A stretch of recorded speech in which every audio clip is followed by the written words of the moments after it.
I did a video on Black people and no generational wealth. I did get some feedback on that video. I got some criticism on that video. There was nothing in that video that I didn't say that wasn't true. And people were saying, oh, well, you're making it sound like, we didn't have 200 years of this. And da, da, da, da, da.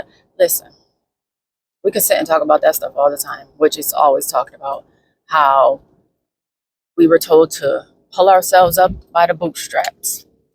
We can sit and talk about that all the time. It's been talked about. It's played out at this point. There are Black millionaires that aren't playing sports, that they aren't in the music industry. There are some. You just have to go look it up. My thing with a lot of Black people is they're mentally lazy. They don't want to look anything up. They want everything to be told to them. They don't want to pay for knowledge unless it's college. And at this point, I feel like college is going to be obsolete, especially in this digital age. Most Black people don't even know how to really work a computer. They barely know how to work their phone, but they know how to play games and gamble and do all this other stuff on their phone, but they don't know how to make any money from their phone. What it all comes down to is mental laziness. They don't want to read.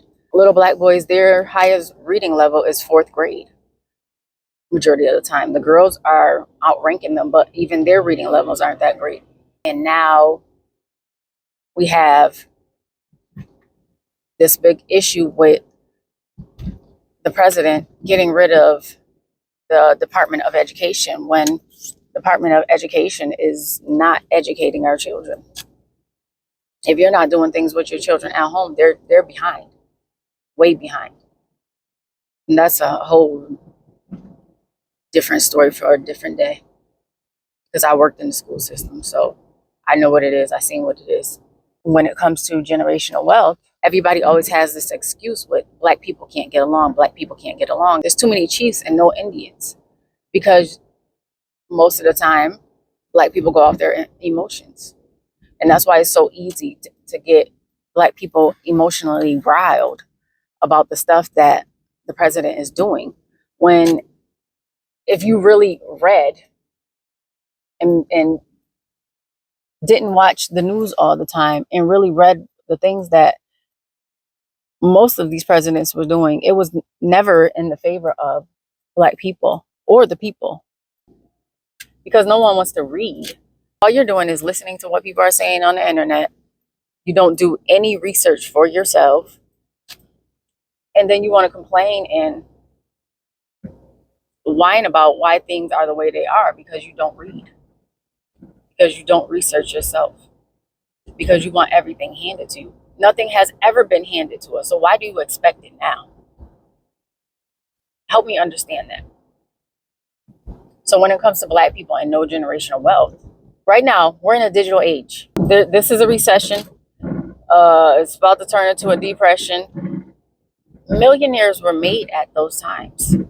If you go back into history and stop going back into the negative history and go back into the positive history of watching how some of these millionaires were made during depressions, during recessions, and see that people had enough grit, enough, I don't want to be like this anymore, to get themselves out of a situation, regardless if they did it with family or if they did it with whoever. They got themselves out of a situation and became millionaires during a time when it was the worst. When you really get out of your head, because a lot of you stay in your head and you overthink things and you just think, oh, this person, well, if you know the knowledge, why don't you just teach it to them?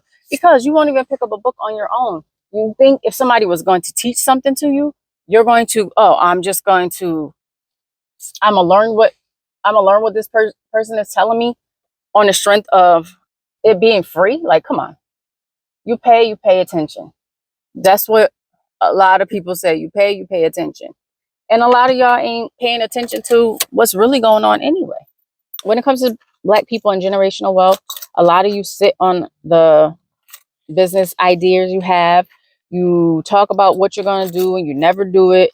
And you complain about everything everybody else is doing, but they're actually doing, but you're not doing anything. And yes, some people have had a head start.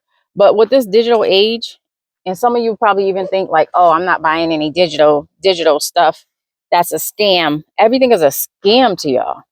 But them Jordans ain't a scam. Them bottles at the bar ain't a scam. Everything is a scam. Them Chanel bags, them purses ain't a scam. And I know some of y'all gonna be like, you can sell these, you can resell these. Yeah, how much you really getting for it? It ain't a vintage bag. Like, come on, stop playing. We take our wealth and we give it to other people. And then you sit and complain because nobody's doing anything for you, but yet you're not doing anything for yourself.